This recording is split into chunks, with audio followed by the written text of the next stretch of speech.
Welcome everybody to the very first edition of the Higanbana Bookclub Podcast. Yeah, we're calling it a book club this time. We're changing the title from tea parties. Just kind of wanted to do that to differentiate it from the actual tea parties and or cast review sessions that tend to happen in No Sense expansion games. So kind of, going with a different name for this one. But yeah, it's pretty much the same thing as the tea parties you're used to. If you're not used to our tea parties or book clubs, then basically this whole thing is about, we'll take a particular work, usually O Sense expansion, and we go over it as a community. We get on the forum and read through the work together and discuss each chapter as we go.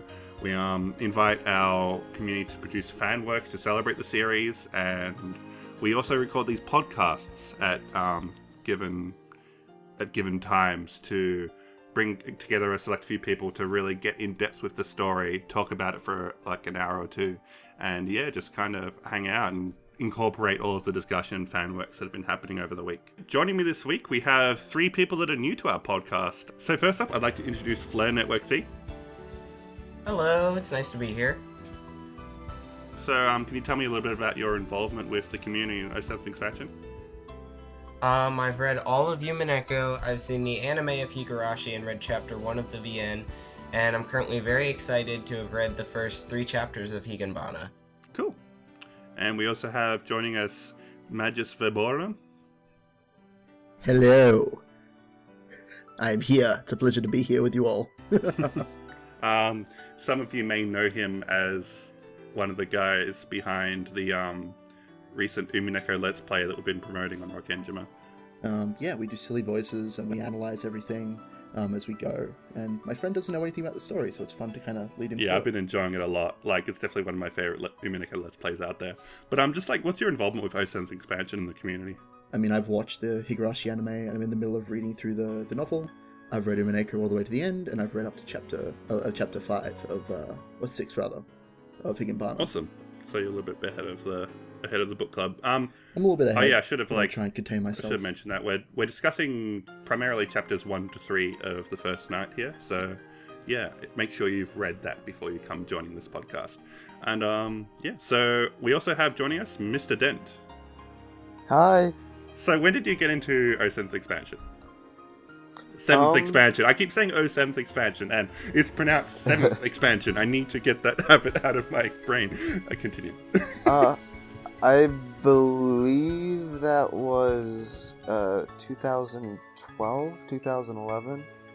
My last year of middle school. Okay. I read the original Manga Gamer translation of Higurashi and went on from there. Nice. Yeah, I got into I'm Aspirety, guys. So I got into 7th expansion back in the days of the Higurashi anime. I want to say around 2008, maybe? Somewhere around there. Mm-hmm. And so I was in high school, and I then discovered the Umineko visual novel as it was being translated. And I got on board that, and that was a freaking amazing experience. And that's kind of led to where I am now as the founder of an O Sense expansion. The founder of a 7th expansion fan community, and it's been awesome. I think being able to discuss these works together with this awesome community is such a wonderful experience, and I'm really excited to finally get into Higanbana because this is my first time reading this particular work. Dent, you've already read Higanbana, haven't you, Dent? I've read every 7th expansion or Ryukishio 7 work that has been translated except for rewrite. What about the mangas? Yes, I've read all of the manga. Nice. I've read, yeah. Yep. So does that include Hotorubi and? Yes, actually, I just caught up to the latest translated chapter today. Hey. I really want to talk about Hotorubi more, but no one's read it yet. Anyway. When it's finished, we'll do a book club. Yeah, absolutely. Higanbana, guys, we're here to talk about probably one of the more disturbing 7th expansion works. This came off the tail of Umineko and was, I guess, a little bit divisive, I'd say. It definitely didn't sell as well as Higurashi or Umineko, and a lot of people consider it more of a side project because it obviously didn't have the Nonaka Koroni subtitle. But yeah, go on. Sorry. I believe part of its lukewarm reception has to do with like it came out the same time, I believe. Like it came out 2011 while other 7th expansion projects were still ongoing, and it had sort of a weird history. I think people familiar with 7th expansion probably were a little wary to try it out because it had numerous false starts. It was in development for a very long time. And actually, to add on to this, the first time I heard of Higanbana, I thought it wasn't real. I thought it was just a fan work because it didn't have the Nonakakoro ni title after it. Made it up? Oh my goodness. No, just the first time, so I just ignored it and I thought, oh, that's probably not real. Well, people did make like fake Umineko screenshots and fan games when it was originally coming out. So that isn't too far of an assumption to make. Like people thought that 2 specific characters who will appear later in Umineko were totally fake, and they ended up being very important. Really? I'd like to talk about that later when we get to Umineko again. But yeah, people thought they were bogus. But yeah, Mr. Dent, I'd love for you to talk a little bit more about the development history of Higanbana, if you wouldn't mind. Oh yeah, sure. So Higanbana was not like you said. It did the visual novel came at sort of the tail end of Umineko. But it was an ongoing sort of side passion project that Ryukishi was working on since around 2006. Very early. Originally it was a serialized light novel called the School Yokai Travelogue. It's very hard to find information about this initial serialization because it lasted 3 chapters before it was canceled. I wouldn't take that to reflect, like, the quality or the reception of the story. The magazine it was in was canceled. But it was then revived by, one of the magazine's, like, sister publications as a manga. That manga lasted 1 chapter before it was canceled. Comparing... Wow, that's a rocky start. Oh, yeah. It's impressive he kept working on it. Yeah, the universe does not want this story to exist. No. It's actually rather a shame that it was canceled. If you look online, you will be able to find it. I'm not going to tell anyone where to find it, but the first chapter, I feel, of this manga seemed very promising. The art is done by mangaka Rei Izumi. It's very cute. It's very sort of delicate in like that sort of mid-2000s eroge kind of way. This manga was very pretty, even though it only lasted 1 chapter. It was big enough to have a fan translation. Like I don't think that like people weren't looking forward to this. I think it's just another stroke of god-awful luck. Yeah. He had another chance in 2010. That's when, I guess, what would be the original and the first complete Higanbana came out. It was a manga, which was, I believe, started in May 2010. The artwork was done by Ichiro Tsunohazu, or better known as Jackie Dore. A sort of well-known hentai artist, and boy, does it reflect in Higanbana. You can tell. You can absolutely tell. This was my first exposure to Higanbana, to be perfectly honest. I think that was like the first... Well, it wasn't the first, that was the light novel before it, but that was the first I saw of it, and I read it, and I'm like, this feels very seedy. I really felt very uncomfortable reading it. Just the way it depicted the rape scenes and all that, it really felt too erotic, I guess you could say. Well, the best part, I feel, and we'll talk more in depth about this when we get to the actual chapter discussions, but the tone is very confused, because you have, obviously, the rape scenes aren't depicted like an okay, good thing, but, like, immediately after that, 3 pages after that, you'll have, like, cutesy fan service scenes where, characters are like, oh, wow, you're really mature for an elementary schooler. It's very uncomfortable. It's very unsettling. It's not that great.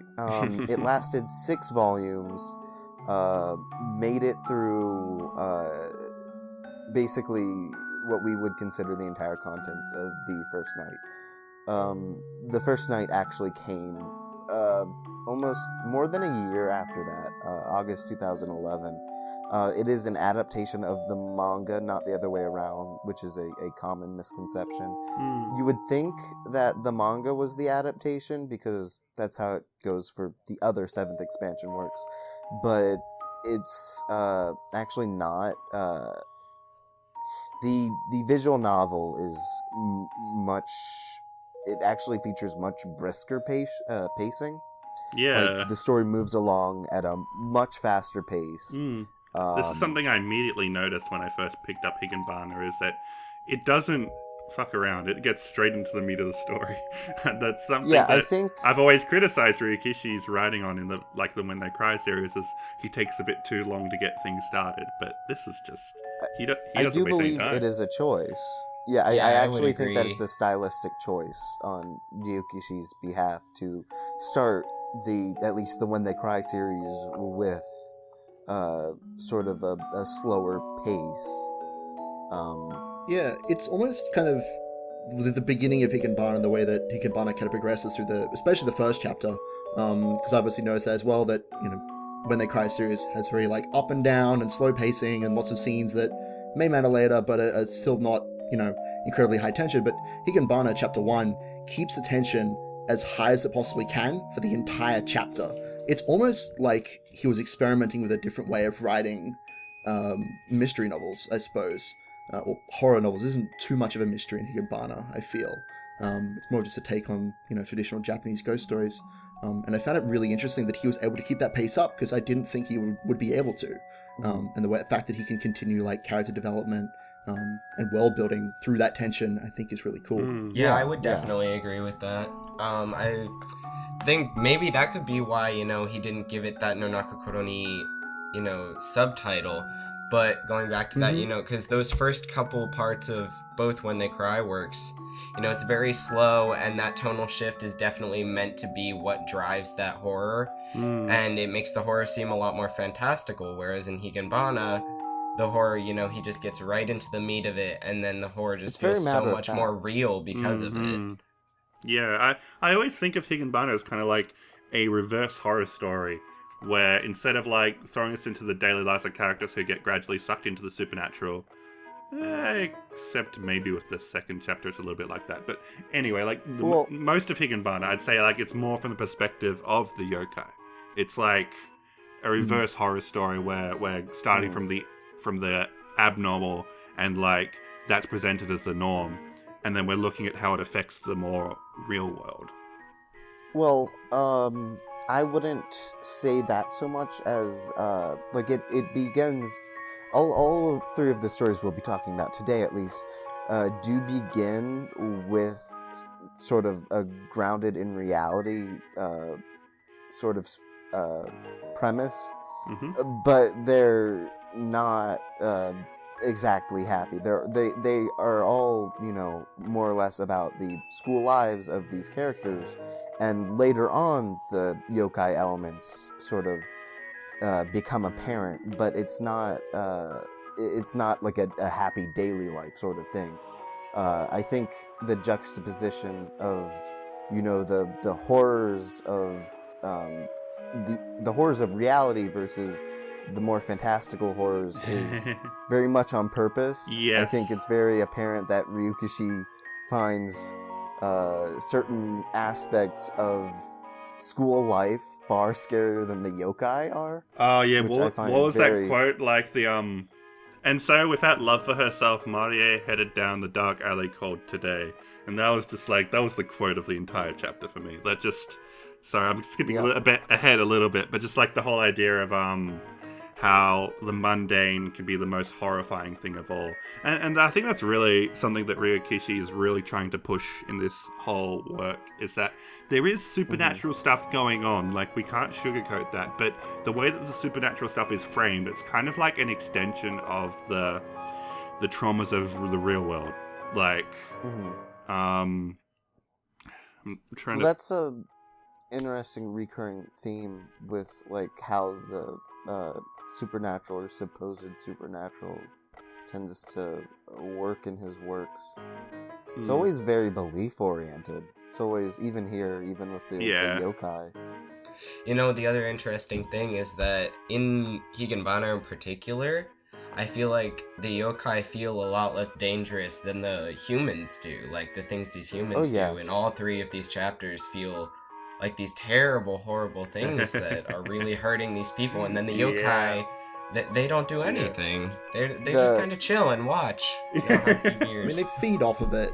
They're not entirely blameless. They do, like, feed off of life essence, or like, when a human feels pain or anguish, they seem to be feeding off it. That's how they survive. That's, like, I'm totally with you. I'm totally on instinctual. board. But, I don't know, it makes me wonder if maybe we might see some yokai actually interfering and trying to fix these problems, maybe. What I find interesting is that as the story goes on, even within these first few chapters, the more the yokai first appear to be like terrifying, purely malevolent beings, but as it goes on, like the yokai sort of are more humanized, and the human characters sort of all just become like despicable. It's a recurring theme. Yeah, I think that's definitely something Ryukishi's trying to teach us. It's like, you don't have to fear demons, you have to fear humans. Yeah. But yeah, because like yokai are kind of like above the petty squabbles of humanity. They have their own sort of like moral dilemmas and stuff, but it's very like... Actually, I'd almost say they're below, because the suffering that the yokai inflict upon the humans is entirely instinctual. It's what they have to do to survive. They're like animals. Whereas the humans, the suffering that they inflict on each other is totally not. It's totally deliberate, which I think is a, you know, force of nature versus malevolence. I find it very interesting. Yes. There's a lot. I think we can like kind of like develop on that as we talk about the specific chapters. So I'd like to continue a little bit. Specific examples. I want to talk about the presentation of Higanbana, because there's a lot to like love here. The music in particular is freaking fantastic. Probably like I wasn't expecting so good of a soundtrack to come out of this game, but I was really impressed. Particular highlights for me would include Yoi no Kagefumi, Chasing Shadow at Evening, and that's like Higanbana's theme. You hear it like every time she pops up, basically. But it's not always Higanbana. It's just kind of like that really almost like a melancholic sort of tune. I think it plays first where Marie's dead, and it's just like, and Higanbana's just kind of like giving her this time to like deal with that. And then that soft like violin plays. It's like, it's really sad. It's funny that you should bring up the music, because, and I believe that this also has something to do with the, I mean, the visual novel wasn't like horribly received or anything. It just wasn't the same sort of size and scope of the When They Cry games. It was fairly well received, but I think one of the other reasons that didn't sell as well as its predecessors might have to do with the fact that the demo actually did not contain any of its soundtrack.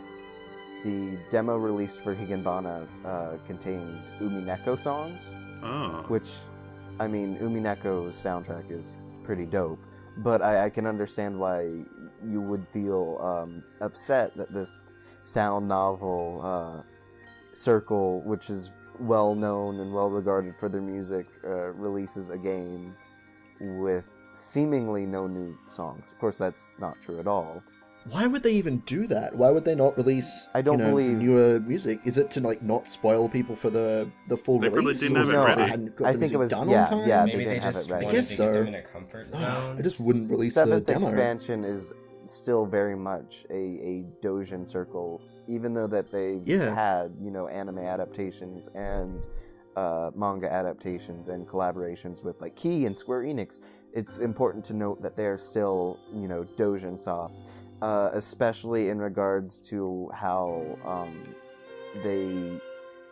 that's one of the reasons they're no longer releasing at Comic-Cat. That's I mean I don't know if they have a presence or not, but their release dates are no longer tied to Comic-Cat for that reason. Yeah, Trianthology was released commercially, not at Comic-Cat. Yeah, because he has been unable to wrap up things by deadlines, and when but that's fine.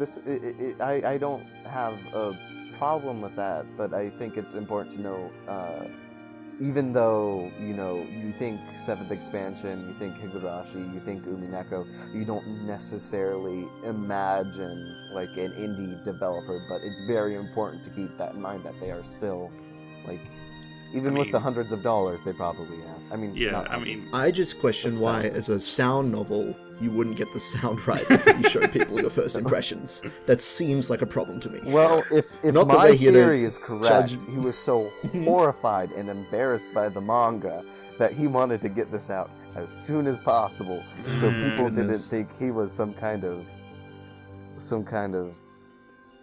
whatever releasing a manga writer. like that. Yeah. Well, people already thought that. Yeah. People thought that as far back as Higurashi. They're wrong, of course. I just want to put that out there. They're wrong, but people have thought that since Higurashi. Yeah, since but before. so it's important to note here that 7th expansion don't make their own music. They outsource all of their music to other Dojin composers, and that's how we get such fantastic composers, the likes of Dai and ZTS and Zaki and there's so many composers in these games, but Like Dai Ganraki. returns for this, of course. Like, he's pretty much, I think Dai is like the heart of 7th expansion music. Like, he's been in every game from Higurashi to Trianthology. He's always been there, and He volunteered himself. He's himself a fan. And so he is very much present in Higanbana. One of his more popular tracks, I think, as I've been talking with people, is Gakko Anainin. Gakko Anainin. And that's School Tour Guide. And that's the track that plays. It's a really dramatic track with like the school bells as... you can think of like all the climactic realize. scenes. Oh my goodness, Dai, you're the god of That's music. a I love you so freaking much. I good didn't track. realize that was their work. Yeah, it's Dai. Of course it's Dai. But That's brilliant. But like, I just want to shout out back to Yoi no Kagafumi. That is by Modigan, and that I think this is the only 7th expansion work he's actually produced for. But I'm a fan of this guy. He's actually quite known for his rearrangement albums, like his fan albums of Key music. And as everyone would know, I'm a huge Key fan. If you look up the sound story of Clanard and Air, there was another Air one, but they go under the label Wave. It's a different one, but Morrigan is a composer of Wave, and the music they put out is fucking phenomenal. Like, I just love the violin in these tracks. If you just go to Yoi no Kagafumi, you'll know what I'm talking about when I talk about this amazing violin work. Like, it's fucking... I love this guy, and I'm so glad he's in the working. middle? That's so pretty. I hope he comes back for 7th expansion, like When They Cry 5. That would be fucking fantastic. But Or the third night. Definitely gonna happen third night. But Hear me. I know you listen. I know you're a big Rokkenjima fan. I know you listen to these podcasts in your spare time. yeah, but yeah, I just wanted to like gush about that. I know there's like plenty of other tracks that people love, and we might talk about some more of those later on. Yep, let's talk about the sprites. So, like, I know this is going to be a very divisive point for a lot of people. I know some people, like people on the forum, their impressions range from these sprites are disgusting to these sprites are incredible, and like there's like no kind of sort of maybe that's the like secret. I don't think I could describe the headmaster as being a very pretty person. But I know, but it's such an interesting that is one looking damn sprite. badass. Yes. I wish Ryukishi did the manga. And I know Magus here is a very vocal proponent of the original sprites of Umineko. I am a huge fan. I have no problem with them. Their expressions are beautiful. I love them. I All like. of them. Yeah, I've always liked Ryukishi sprites. I don't mind the Steam sprites, but I actively dislike the Alchemist sprites for Higurashi. Umineko one's alright. Oh man, But Higanbana has never had any. here comes the sprite I mean, debate. if they did, they would ruin. They would ruin. I was gonna say they would ruin a certain individual's face. His name may not be Kanamori. I really yeah. want to see Higanbana, Alchemist or Steam, whichever. I want to see Updated sprites sprites for it. I want them to be optional. Don't get me wrong. I want them to be optional, but like I guess the would like one to thing I see- found that's most odd about the Higanbana sprites is that Higanbana herself does not look like a doll. She did in the manga, but she does not in the visual novel. Well, she has like a humanized form. Yeah. Manga Higanbana is ugly, but everybody in that manga is ugly, and everyone kind of... Never mind. I'll talk about the manga later. Yeah, I guess you're not going to find any haters of the sprites here, but I do want to kind of represent them a little bit. Like, I get it. Like, Rikishi is not an amazing artist, but I still Debatable. I still really appreciate the amount of effort he puts in with his limited skills, I guess you could say. Like, you can tell that he puts a lot of work into his sprites, especially with regards to the expressions. He really does try hard to communicate a lot with these characters' faces, and the way that Higanbana is really always enjoyed smiling is shadowing. like, I guess, meant to like indicate how kind of like emotionless she's meant to appear. Higanbana is like the Studio Shaft anime of the 7th expansion library. What? I was trying to I think can of just a way imagine to a say Higanbana that. shaft head tilt. She already in the manga, everyone does the head tilts, but that's just because the artist has no grasp on human anatomy. But the Higanbana is super stylized, and like you can tell Yes. he's trying to differentiate it from Umineko and Higurashi with the heavy shading and like the really dark color palette for all of the background images and that. It's very cool. It definitely paints a very sort of different image to what we're used to with Higurashi and Umineko. Now that we've got all that out of the way, let's jump into chapter 1 proper.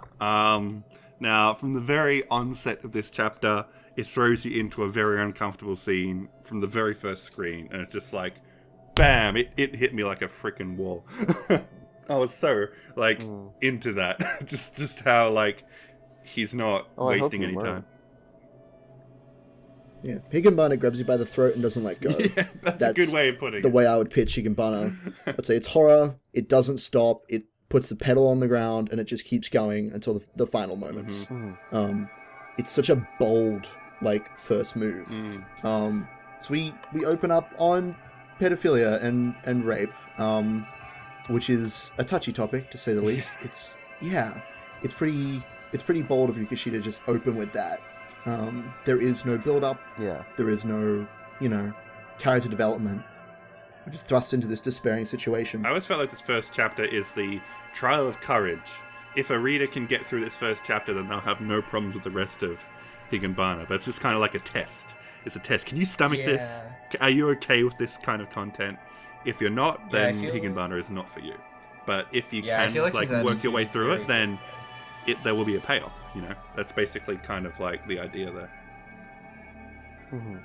Yeah, he's very much just like, okay, this is what it is. If you can't stomach it, then just click, but keep going if you can handle this. Well, he doesn't try and play it up at all. He's very just, this is it.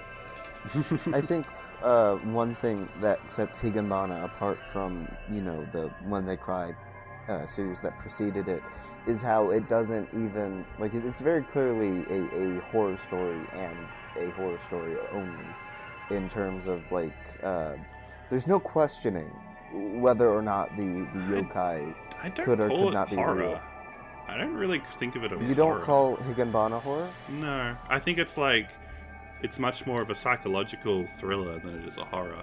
Horror depends on like fear of the unknown, but there's not really any unknown in Higanbana. It's the unknown is very known. That's kind of the point. I would consider. I guess this would be more down to your definition of horror. I would agree with your statement that it is more psychological. What I was really trying to say was that Higanbana is not as concerned with, say, like, there's no questioning whether or not the yokai are real. From the, get-go, we hear about them, and then within, like, one scene, Higanbana is introducing herself directly to Marie. That is not where Higanbana's priorities lie in this sort of, like you said, in the fear of the unknown. That is not where its priorities are whatsoever. Its priorities are front and foremost in sort of taking apart and unraveling these very uncomfortable specific scenarios within school life. Yeah, we're learning about how ghost stories and this sort of thing have been formed. It's like a because ghost stories and like the story like of a the meta seven, commentary like on the horror. 7 secrets.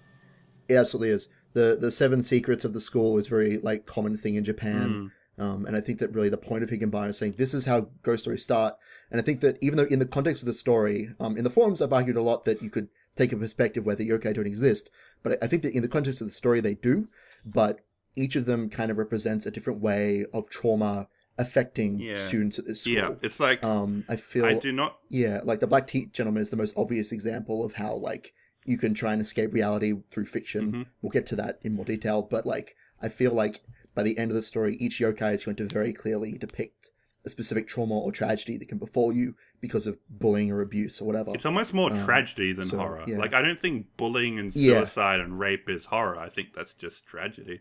What I love is how unnecessary most of that was. Like the odds that somebody would have noticed the button are next to nil. The odds that somebody would see the button and associate it with him is even more far off. So it's him himself that is creating this conflict. This tensity is all the result of this man and the paranoia that he has given himself. I definitely got some Higurashi vibes from that. Yeah. Yeah, there's that one track that plays Pupu or Bumps, was whenever like Kanamori realizes that something isn't right. It's like that. It's just, Yes, it just I love like that really track. like it really makes me think of like Goosebumps and just like gets your hair racing and like, oh god. It's like it's amazing how we can get in the head of this person we hate so much and still like understand his emotions and almost like share in them. It's only natural. It's only natural that Kanamori would have these fears. It's only natural that he would go to the bathroom and hunt for that button. It was only natural, of course, that he would go to the infirmary in the first place. It was inevitable. It was only natural that he would rape Marie. See? I already feel sympathy for him just with that one line. A line that Ryukishi loves to death. It's one of my personal pet peeves. He always uses that line where he wants you to like sympathize with something that doesn't make any sense. It's only natural. And I'm like, I see you. It's like, I see this as a challenge. Yeah. He's like testing us almost. Like Absolutely. how much can you empathize with this character? Like how much are you willing to accept his thought processes? Yeah, he really is delusional in how he just justifies all of his actions so easily. Just like, it's basically just saying, like, she was asking to be raped. Like, anyone would have done it. It just happened to me. It's just, oh my god. Yeah. He talks about their relationship as a predator to prey relationship. And that if, like, somebody would have killed her, if it wasn't him. So, really, this was a deeply compassionate way of killing her. Definitely. Yeah. She should be thankful I taught her all these lessons. Yeah, totally. But that's like... she couldn't be taught anyway, so... That's kind of like the most interesting aspect of this chapter. Because, like, in the end, Absolutely. Marie kind of agrees with him. Like, I don't think it's like, it's kind of like fair, the things that she can only admit now that she's already lost her life are like very different from what she would admit while living. And she's like, maybe there's some truth to this. Maybe I was kind of like a pitiful child that didn't learn to trust society enough. And that I can't argue with that, because if she did, reach out to the police or something, then maybe this whole tragedy could have been averted. And just, there is definitely like blame to rest on Marie's shoulders, as much as like question. We would never do that. Uh-oh. While reading this portion of the visual novel, did you ever, just wish that it were more, stupid and ass backwards? Did you ever?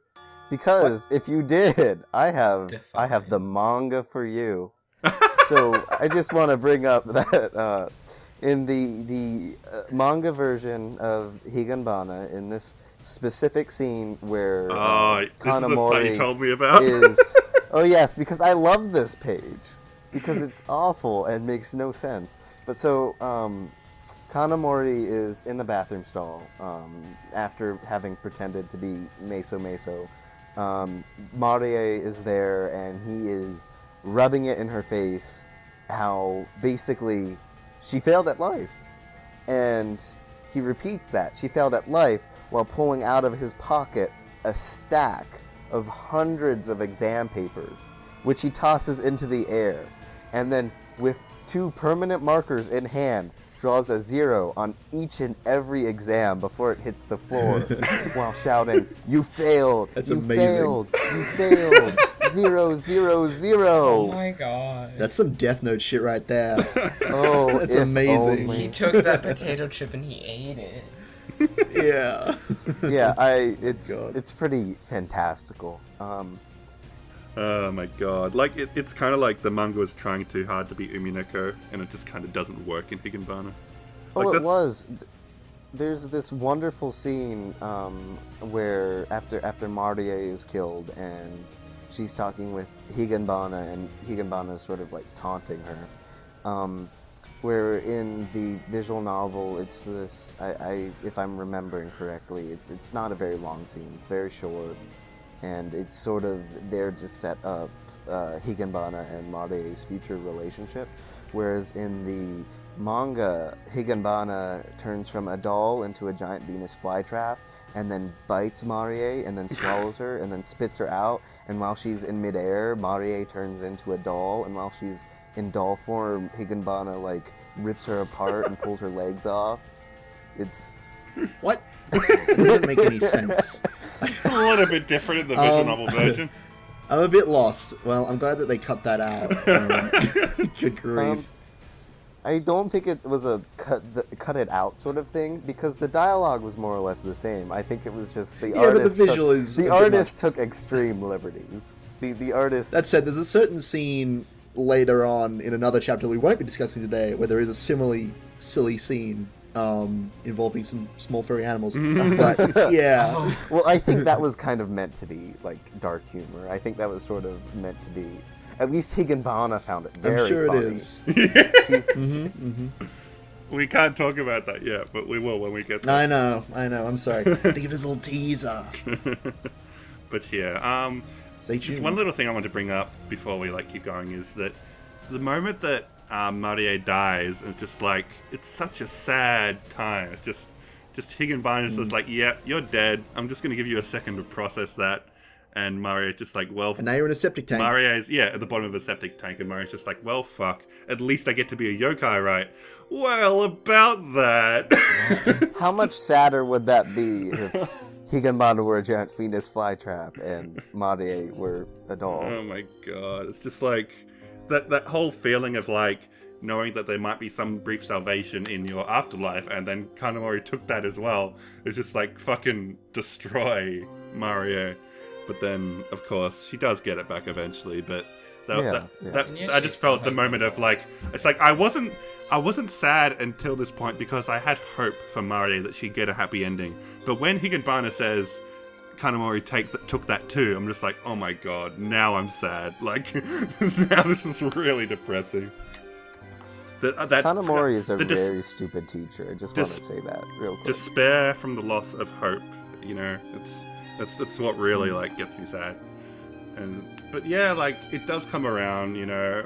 Marie does challenge Kanamori to this duel of meso-mesos, and he fails because he's an idiot, I guess. Yeah, he's not Because he very doesn't bright. suit the qualifications, right?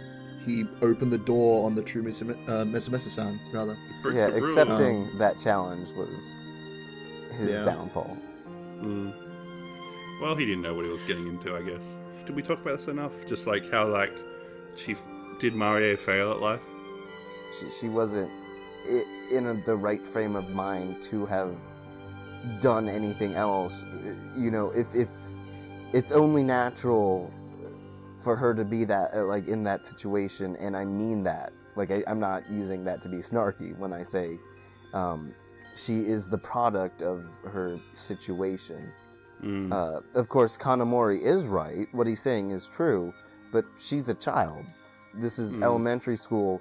You're raised to trust adults, especially in Japan, where school is so important. School is your life for the time that you are in it. Betraying her teacher like that is nigh unthinkable when she went to him because she needed someone to rely on to begin with. Do you think yokai only exists because the school has really shitty teachers? I think a lot of them can thank the teachers for that, probably. If the teachers were a little bit more competent, I doubt, like, many of these problems would be so bad. Well, for some teachers, it's not even especially incompetence. For some teachers, it's downright... Yeah, well, How do I describe what Kanamori did? Kanamori's not really incompetent. He's more like, he's something else. Damaged. He has a tattoo on his forehead that says damaged. Yeah. But, I don't know, did you want to talk anything else about this chapter, Dan? Oh yeah, real quick, I wanted to mention I love the way Ryukichi introduces Marie, because in the beginning he's just kind of like, this is Marie, she's kind of average, and then he just goes, well, actually not really, she kind of just sucks at everything, and then he keeps going, and I think it's hilarious. Yeah, I like that line where he's like, because, like, we don't really care about her personal privacy, let's dig open some more, shall we? That's just, oh my god, it's just like Ryukishi that just, he's so aware of... But of course, you're pressing the enter button. You're clicking the mouse to continue. You're rooting him on. You're like, yes, please, give me more deeds. Go on. Because that's really, like, Ryukishi loves talking about this. It's just like the whole metaphor for witches in Umineko is kind of like, they just love consuming stories and, like, you know, and we're just kind of like, eating this horrible story up as a delicious meal, slurping it up. Please. And even though it's so horrible and we'd want to avert our eyes if it was the real world, because it's fiction, we can kind of like indulge in these sort of emotions we otherwise wouldn't, and sort of analyze these stories from a more critical lens, since they're not real people, I guess. But it's still kind of horrible if you considered Marie as a real person and that we're just like exposing her like this, and it's really interesting to think about that kind of thing sometimes. Yeah. There is one more thing I want to draw attention to. The bit at the very end where Marie and Higanbana have a conversation. And Higanbana is talking about the role of the yokai in the school. And she says, if the night was truly dark, only then will daylight brightly shine upon the school. And she's referring to the role of the yokai. And I wonder, just based on the first night, I'm wondering what is going to happen with Higanbana in terms of bringing people like Kanamori, under control. Is her, does she have a plan to just kill all the terrible teachers in the school? I don't know, because that seems to be what it's implying. She seems to have a bit of a sense of morality to her. Like, she's almost a bit of a vigilante. I'll become the god of the new school. She denies it, though. With this death note and this potato chip. Yeah, I mean, I think she obviously has a very strange morality, but I think that, because she kind of presents herself to Mario as like, I am the big scary yokai, you shouldn't be friends with me, even though I'm, helping you. I don't know what the exact line is, but she talks about how, you shouldn't be friends with me. Yeah. It's like, that's a bad idea. I'm a lot more cruel than you think, I think she said. But I do genuinely believe in my heart, I'll protect this Higanbana in my heart, that she is a good, like her intentions are good, even if the way that she goes about doing it is horrible. Killing and torturing people and such. But I'm very interested to see what happens with Higanbana. Yeah. In terms of her arc, I suppose. I really honed in on like that one scene where it's just like Marie becomes Higanbana's friend, and she's like, "Kid, you don't even know me. Like, I'm a horrible person. Yeah. You don't want to be my friend." And she's like, "Nah, I think you're cool." And it's like it's kind of like a sweet naivety that Marie, but like more I think about it, it's like I really like this because I'm a big believer of like there's no such thing as a true self in any individual. Like, people talk about masks and stuff and true selves and whatnot, but I don't believe in that. I believe, like, people have different sides to them. And the fact that someone like Marie, someone so innocent and pure, can look at Higanbana and think you're a good person, then there must be some part of Higanbana that's good. And to have that acknowledged by Marie must be so important for Higanbana. I'm sure it's, like, kind of like, as we'll see in the later chapters, it's kind of changing her a little bit because someone's able to see good in her. I do agree. However, I do find it interesting that she's once again putting her faith in a person with much more power and authority than her to kind of guide her in her new role, which I don't think will necessarily come back to bite her later, but it's a very similar sort of relationship structure there. If we want to talk about chapter 2, there's some interesting dynamics going on there.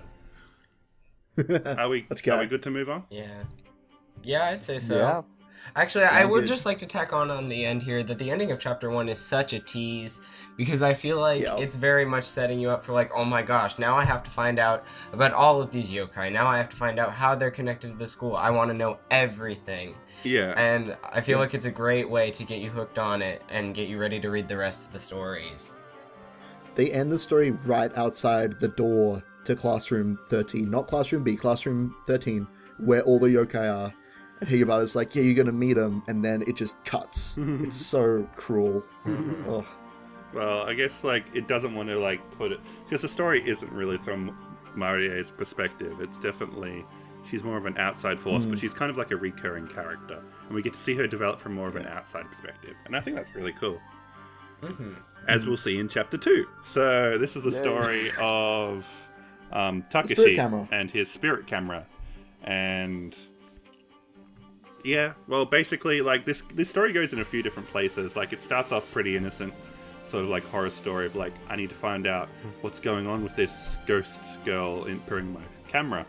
And then, of course, he goes to Marie's parents and starts fucking shit up. That's my favorite scene. That is my favorite scene in all of the first night, at least, is the scene where we meet Marie's mom. That is... Ooh. Good shit. Yeah, I was so invested in that scene. I mean, not good shit. Very bad shit. Very depressing. But very interesting. Very entertaining, one might say. Like, I can definitely get in sort of Takeshi's mindset of wanting to discover the truth. And, like... But then he unwittingly causes so much damage in doing so. And when he does, like, fuck with the mum, he's like, oh god, I'm out of here. He just... And Higanbana will later, like, scold him for that, like, not taking responsibility for his actions, but he's a kid. I know, like, I can't hold him too much to that. Like, what would you do in that situation? Like, I don't know. It's interesting, too. He does really feel like a real person with real reactions here. Like, obviously, he's not gonna just forget about this legendary spirit camera. He's gonna try and hunt these stories out and make these connections, whereas I feel like in a lot of typical horror stories, the characters just, conveniently forget things for the sake of the plot. But... Yeah. And that's kind of like why this chapter is cool, right? Because it brings a more human perspective to the yokai. It's kind of like examining them from a more critical lens instead of just delving us straight into the supernatural. It's like, well, let's examine this. Sorry. Yeah. Takeshi is more morally gray than any of the characters in the first chapter were, because he's such a sweet boy. I like him. I like him a lot. But dummy. I love him. Like, Marie is like totally wholly pure, and Kanamori is like totally disgusting and despicable. There's no in between. And in the spirit camera, the whole story starts because of, and I'm not saying that, he's a bad person for this at all. Real people do bad things sometimes. I think it's a very interesting sort of seeing, like you said, a more realistic perspective on the yokai as opposed to black and white perspective on them in chapter 1. Yeah. But yeah, just like, we got to talk about that because the tone shifts so much in this chapter. Our first impression of Takashi is that he's like an innocent guy, and then we later find out that he's done some shit. Yeah, man. Yeah. It really changes things. Like the whole I guess we need to talk about the headmaster too, but because that's kind of a big shift where it gets very horror-y for a second, and he almost gets killed for not respecting the unknown. Yeah, I was so invested in that. That was a cool scene. But then, of course, Higanbana comes, and it's like this kind of it takes it in sort of a sweet direction. It's like, oh, he's inviting this yokai girl to his house. This is kind of cute. And she's just going to look for his photos. It's like, oh, wait, what is her agenda here? Yeah. And then shit hits the fan, and we learn everything, and it's amazing. Oh, I got this. Yeah, so we learn about the big twist that Takeshi forgot that he had caused someone to commit suicide, basically. Yoko, I don't remember her family name, but Yoko was a girl who got him into some trouble, knocked over a science dummy when he was cleaning the room. The details aren't too important, but Takashi then swore vengeance on her, and he took pictures of her and claimed to be stalking her, which he was, and eventually that drove her to suicide. And that is one of probably my favorite single moment in all the 3 chapters is when Higanbana says, "My friend isn't Marie, it's Yoko," and you're like, wait a second, hold on. And then this zombie girl shows up, which was just totally off the wall. And Higanbana slowly descends the scene into madness, trying to make them kill each other, basically. And yeah, it was super cool because Takeshi up until this point has been framed as he's got his camera, cameras mean truth, and Takeshi equals camera, therefore Takeshi equals truth, surely, but that's shown to not be the case. Takeshi is forgetting things due to the headmaster's yokai powers, and we find out that he's not as blameless as he claims to be, even though he claims oh, I'm the advocate of truth and I just want to find justice. It's not true. Yeah. And I think that's really cool because it shows him as a flawed human being, as a rounded character. And we really see him grow at the end of the chapter. Absolutely. When Higanbana confronts him with this question of what do you do when your past comes back to you when you're confronted with the truth? And I kind of I interpreted him forgetting, I first interpreted that more of a sort of a post-traumatic repression than actually the headmaster. And I think that's kind of what they want you to think, but the headmaster's kind of thrown in as sort of the magic explanation, the whole Umineko thing where you got that magic explanation, the human explanation. Definitely. Just there's definitely an analog there. It follows with my yokai theory that each yokai kind of represents a different phenomenon or trauma, as fiction does, in fairy tales, the Wicked Witch or the witch in the gingerbread house. The witch isn't a witch, the witch is stranger danger. And in this situation, the yokai is people wanting to forget things, wanting to forget things that they don't want to remember, moving their guilt, trying to move past it without really confronting it. At least that's my interpretation. It's a story with morals we can apply to the real world. Now, I think that real world analog there is trauma. Yeah, absolutely. Yeah. I think that even though Takashi is shown to be a kind of paragon of truth and positivity, I think that it's really good that Ryukishi flips the tale around and says, hey, this is something that even the most self-righteous of humans, even the nicest people can fall into. And we can still make mistakes, and we can still come back from it as well. Arguably, the presence of the headmaster does absolve Takashi of a bit of guilt because he had no way of remembering what he did. But I still I still prefer to think of it from a more humanistic angle of this is his mind trying to protect himself, but I think what's most important there is the fact that he does confront it and he does repent.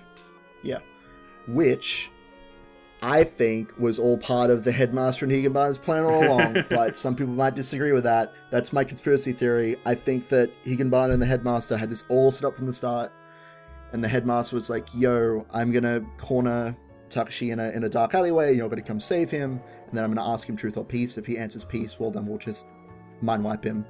But if he answers truth, then you take him to his house and go through the photos and all that stuff. I like that a lot. Theory. That really adds a lot of weight to answering that question. Yeah. That's my current theory. That's why I'm saying, especially from reading chapters 1 to 3, I 100% believe that Higanbana is doing good things. Because that's... I mean, it's definitely shown that she the could have killed headmaster him. was, like, cooperating with them at the end there. Yeah.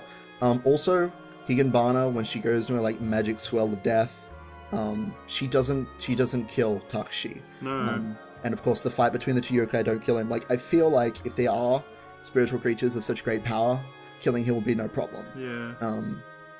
Yeah. Of course, I'm not trying to argue that there is no supernatural anything going in the story, but I think that in terms of like the hierarchy and the politics there of the yokai, I think that they're more likely to cooperate than not.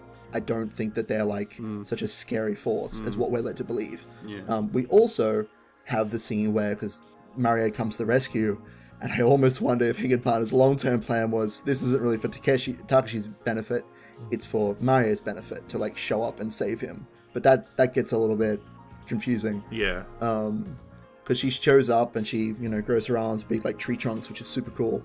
And their ghost stories kind of fight each other inside cool. Takashi's house. so Which I Rikishi. loved. I loved it so much. It was very silly over the top anime, which I've missed. And yeah, Marie like saves Takashi through using her ghost story. Because she closes the door, or she tells the door to shut, and then says, "Mr. and Mrs. Sun, come listen to my story." And then Higanbana's like, "Oh, I'm objectively more powerful than you. I can surely just walk through this door." But because she's entered into the ghost story of Mesa-San, Maria is now the one in control. And I think that that's a really interesting kind of world-building rule.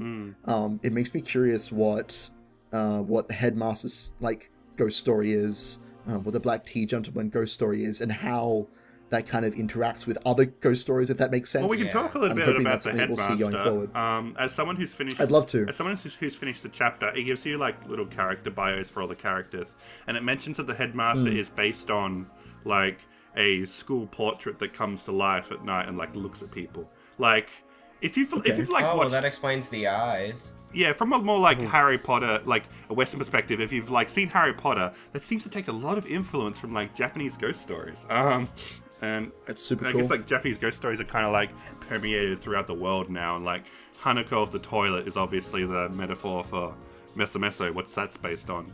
And that's also like permeated like Western culture. Again, Moaning Myrtle in Harry Potter. Like Harry Potter has like... Sorry, Dent. No, nothing. I was going to make a joke about which is what she'd definitely be called in the 4Kids dub.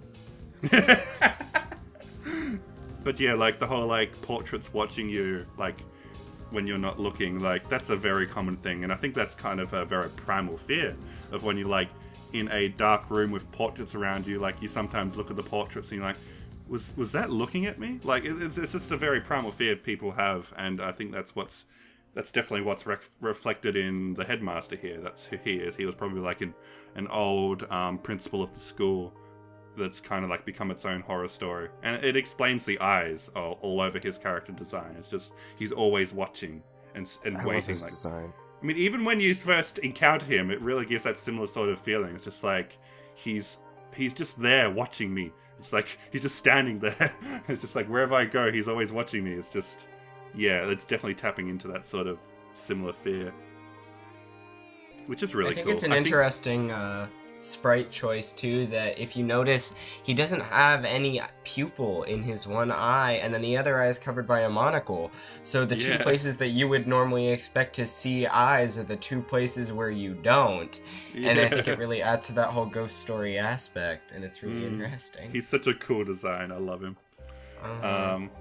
But I just like chapter 2. I freaking love this chapter because it really like shifts my expectations several times. Like at the very end, I was like fully expecting Yoko to like eat Takashi or something, And I thought that was going to be the end wouldn't of it. happen. But it didn't. These first 3 chapters, No, my baby girl. I think, No eating. were Ryukishi's, like, the ones he worked on the hardest, save for, some of the later chapters.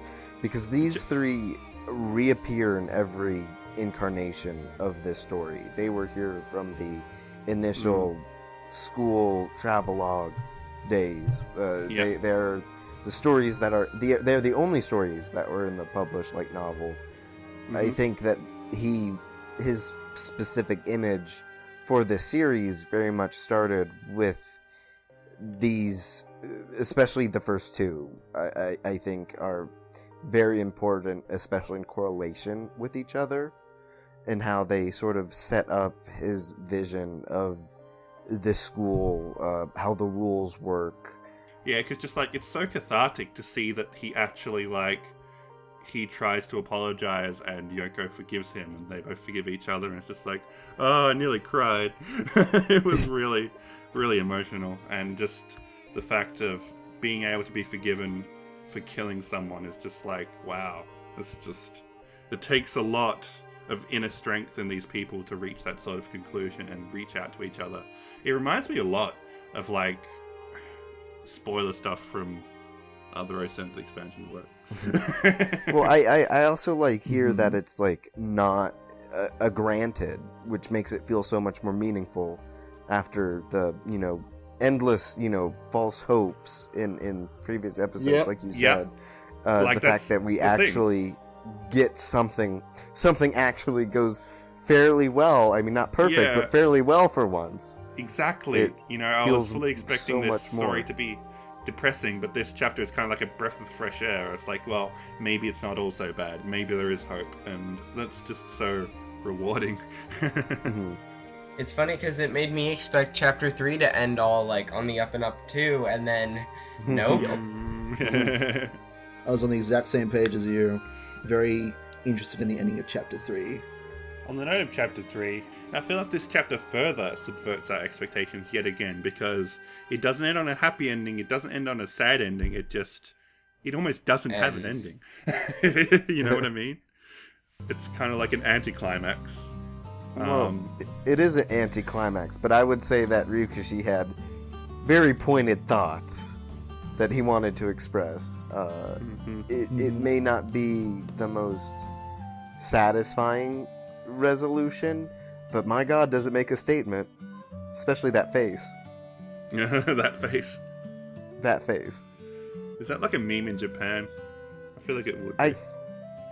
I think it might be. Midori is the most popular Higanbana character in Japan for That's really surprising. some reason. Yeah, it is. I don't quite get it, because she's not really portrayed especially nicely. Not in a very flattering light, I would say. But people love her. People love her. Yeah, sure, I'll be glad to. So one of the things that really struck me in the beginning is that it really does hint at what's really going on behind the scenes. She's all oh, during the last semester, I was bullied a lot. I was in her place. I had to do all these chores, and I had all of these, terrible things happening to me in this classroom. But at the end, when it pulls that big twist of haha, I'm still like that, it doesn't really try to hide it very much. She's getting these terrible things still happening to her. She's just choosing to ignore them, and it definitely parallels with another 7th expansion work quite well. That I don't know how much we're going to go in depth with that. What could be referring to? I have no idea. Well, and this chapter lays it on thick with the Sea Cats, my favorite anime. Also, they have a play. Yeah. Yeah. Those are within paragraphs of each other. Oh yeah, Sea Cats and paragraphs. Rokkenjima are different works. Keep in mind. I wonder if that's some kind of I really feel like he's making some kind of statement there. He's he's making some sort of statement about how there's this awesome stage play or narrative called Rokkenjima, and it's this enthralling deep murder mystery. And then there's this popular anime called Sea Cats, which is it's just wow. the problem with that statement is people in this universe like the Sea Cats anime. Yeah. People like it. They enjoy I it. thought that was really funny. Not I gonna think he lie. might be making a jab it's so at weird. like the two halves of the 7th fandom, the 7th fandom. I almost feel like it's just like there's like the popular Higurashi Umineko, and there's like the more analytical Umineko. Yeah. Maybe I'm looking too much into that, but I feel like he was probably hinting at something there. One of the things that really struck me about this chapter is that I can't remember whether or not it's Midori or the Black Tea Gentleman who says it, but one of them says something about sometimes it can be good to lie about things and, just kind of make your life better by choosing to ignore the not so pleasant parts. And I feel like that was the first time I've ever, like, not just a Japanese work or even a visual novel, just in any work ever, I've seen somebody say that it's okay to just ignore the parts of your life that aren't so pretty and try and make it nicer. And I mean, the Yumeneko says that too, but... Well, I don't think that's the lesson you're supposed to be taking away from it, especially in regards to how... Yeah, I just thought it was interesting, because It's more I've never critical. heard Yeah. anything else say that, and I was like, oh, I don't that's think kind it's of saying that strange. genuinely. Yeah. The Black Tea Gentleman brings up the idea of painkillers and aesthetics, like, oh, they can be so dull pain, and that's a good thing, right? But I think that the framing of Yeah.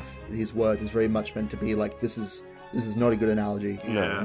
It's Avoiding like- reality. I mean, he is only kind gonna of end in eating bad her things. alive. That's kind of happening at the moment. It leaves the This is chapter on a question mark, and that eerie Yeah. music Yeah. is playing, and it's just like, is this really okay?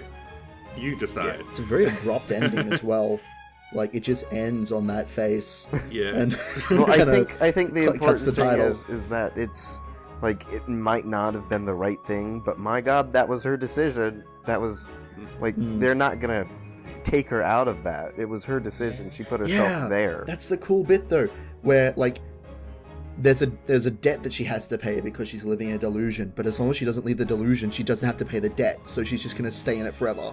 Like, that's Yep. the implication at the end there. That's such a cool, like, idea. Like, Yeah, and like I especially love how Marie like appears once again as like the sort of hero, the heroine, and she's like, I'm gonna save the day. I'm gonna you stop bullying her.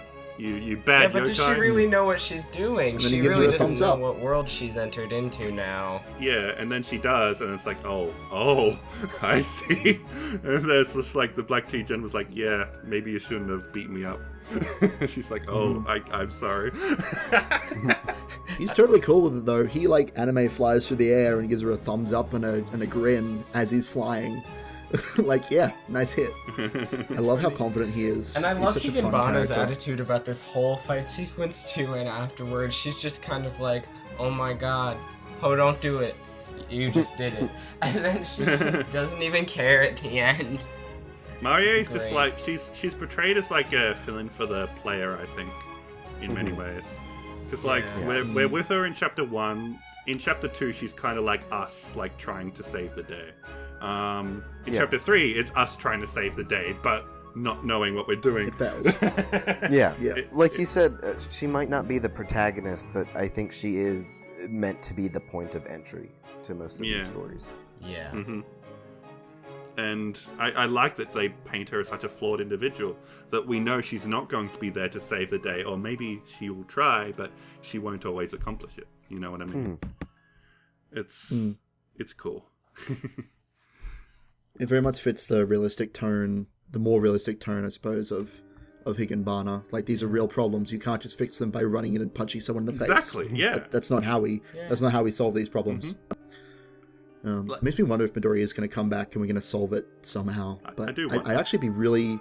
I'd be very impressed if she didn't. If that was just the end of her character arc, that'll Yeah. Very bold. be pretty. Yeah. Yeah. Very. Incredibly. I wouldn't mind if there's a sequel personally, but it depends how it's handled. You know, I think Ryukishi Love to see. has made some very bold moves in these first 3 chapters, and if you're not into Higanbana by now, you're not going to enjoy the rest of it. But I think I can safely say that I was hooked by this point. Oh yeah. What are your expectations for the rest of the series? Well, I don't know about expectations, but my hopes are that we get the rest of the 8 main yokai covered. I want to know what's up with the nurse lady. I have no clue what to expect from her. I want you, nurse lady. I don't know what your name is. I don't know where you live, Just but I'm the coming for you. nurse. She ain't got no name. It's the nurse. She's my favorite character, though, by far.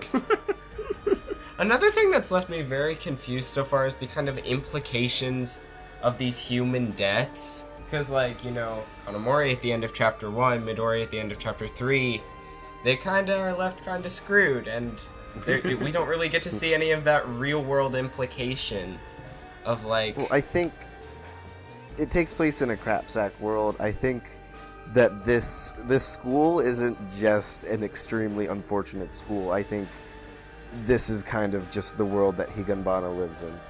I think that you know, if this were one school, if this school were like an exception, this school would be shut down. Like after you know, after and they make a point of saying that it's like a stories. really big school too. Yeah, I think near the end of I chapter feel 1, like they're if like, the this is a teachers were a massive bit- school. Yeah, if the teachers were less incompetent and more, you know, not assholes, then maybe none of this shit would have happened. But Then again, I mean, after Marie is killed and goes missing, I guess. Well, everyone you'd say they forgot like about go out of their way to like put up a security system and have like teachers around. So they don't have the budget for that. well, they They're might have too been. busy. I think the headmaster did erase Mario. Yeah, Don't yeah. forget. So they have like the yokai have their own measures to keep the humans from freaking out and just like going all on the defensive. So there are explanations for a lot of this. But at some point you do need to like suspend your disbelief just a little bit and treat this as the sort of like the ghost story it is, because it is very realistic in some aspects, but there are some aspects where we just need to put it down to, okay, a yokai did it. I don't know. The supernatural does exist in this world, Yeah. so that is an acceptable answer Yeah. for once.